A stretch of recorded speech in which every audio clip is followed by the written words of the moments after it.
إلى مزار فيك يا مولاي. وہ ذہن جو خدا نے تجھے عطا کیا، اب اس میں مجھے ڈالنی ہے انفارمیشن. کون سی انفارمیشن ڈالیں؟ معصوم کا فرمان ہے اللہ نے تجھے دو عقلیں دی ہیں. ایک عقل جو تو پیدا ہو کر اپنے ساتھ لے کر آیا. کوئی بچہ انٹیلیجنٹ ہے، کوئی ہوشیار ہے، ظلم سے نفرت ہے، سخاوت سے محبت ہے، ماں کی محبت، باپ کی محبت، یہ آٹومیٹیکلی تمہارے وجود میں انسٹالڈ تھیں، اللہ نے ڈال دی. لیکن ایک عقل ہے جس کے ذریعے سے اس عقل کو تو نے مضبوط کرنا ہے.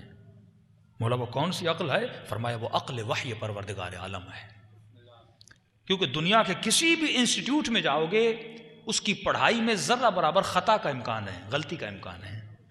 لیکن جو علم وحی خدا ہے اس میں غلطی کا امکان نہیں ہے، کیونکہ اس نے تجھے بنایا ہے، اور وہ جو علم دیتا ہے اس میں ذرہ برابر غلطی کا امکان نہیں ہے.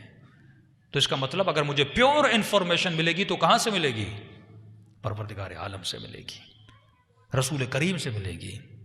تو میں آؤں رسول کی خدمت میں، یا رسول اللہ مجھے اپنے ذہن میں پیور انفارمیشن ڈالنی ہے، تو انفارمیشن کہاں سے لاؤں؟ تو رسول خدا نے فرمایا انا مدینۃ العلم وعلی بابھا، میں کائنات کی انفارمیشن کا شہر ہوں.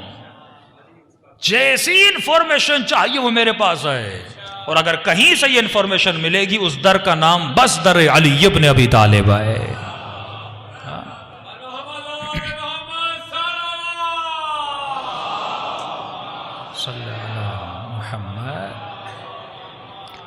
تو خلاصہ کلام کہ میرے عزیز اگر اس ذہن میں انفارمیشن ڈال، اس لیے امام فرماتے ہیں ہمارے شیعہ فضولیات سے دور ہوتے ہیں، فضول چیزیں ذہن میں نہیں ڈالتے، کیونکہ جو ڈالو گے ویسا تیرا کردار بنے گا.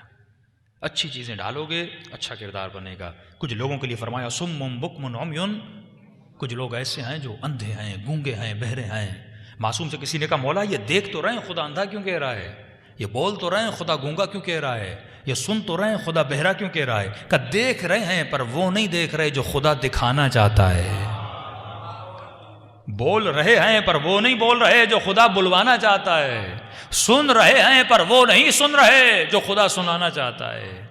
تبھی فرمایا اے مومن ایک عقل وحی ہے، ایک عقل طبعی ہے، ایک تیسری عقل ہے جس کے ذریعے سے تجھے اس عقل کو مضبوط کرنا ہے. مولا وہ کون سی؟ فرمایا وہ ہے عقل سماعی. سن کر پڑھ کر اپنی عقل کو مضبوط کر. کیا سنوں؟ سن اور دیکھ کہ علی کی عقل کتنی مضبوط تھی. آپ مضبوطی کسے سمجھتے ہو؟ ہمارے ممبر سے جو پہلو مولا علی کا زیادہ تر بیان کر دیا گیا وہ پہلو مٹیریلسٹ پہلو تھا. مثلا زیادہ یہ بیان کیا کہ مولا نے خیبر کو فتح کیا، مولا نے خندق کو فتح کیا، مولا نے مرحب کو بچھاڑا، مولا نے انتر کو بچھاڑا. لیکن پہلے امام کے بعد جتنے دوسرے امام ہیں یہ پہلو ان کی زندگی میں آپ کو بہت کم نظر آتا ہے، بلکہ نظر ہی نہیں آتا. وہ پہلو ہی دوسرا ہے. کیوں؟ کیونکہ عرب کا معاشرہ مٹیریل معاشرہ تھا. جب وہ شعر و شاعری کرنے لگے تو خدا نے مقابلے میں قرآن بھیجا، اور عرب ناز کرتے تھے اپنے بہادروں پر. عرب جسموں پر ناز کرتے تھے کہ عمرو بن عبدوت ہے، اونٹنی کا بچہ اٹھا لیتا ہے، ایک دن میں بکرا کھا لیتا ہے، ایک تن ہزاروں کے مقابلے میں چلا جاتا ہے.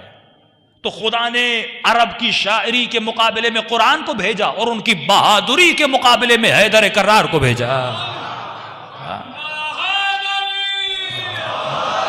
مجبوری تھی کیونکہ عرب کا معاشرہ ایسا تھا. اگر نبی کے لشکر میں کوئی بطل نہ ہوتا، کوئی شجاع نہ ہوتا، یہ عرب خود کو کمزور سمجھتے کہ ان کے پاس بھی کوئی بہادر ہونا چاہیے، اور وہ بہادری علی کے وجود میں رکھی. لیکن یہی بہادری نبھا کر جب علی رسول کے پاس آتے ہیں اور بدن سے خون بہ رہا ہوتا ہے، رسول فرماتے ہیں علی تو جہاد اصغر کر کے آیا، جہاد اکبر باقی ہے. مطلب یہ چھوٹی بہادری ہے، بڑی بہادری ابھی باقی ہے.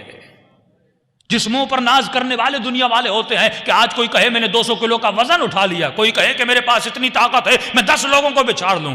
یہ بہادری اہل بیت کے لیے بہادری نہیں ہے. کہ اصل بہادری علی ابن ابی طالب کی کیا ہے کہ ہاتھ میں تلوار ہے، اس کے سینے پر سوار ہے، اور جب اس نے لعب دہن علی کے چہرے پر پھینکا، علی اس غصے کو کنٹرول کر کے بتا رہے ہیں کہ اصل میں بہادری یہ ہوتی ہے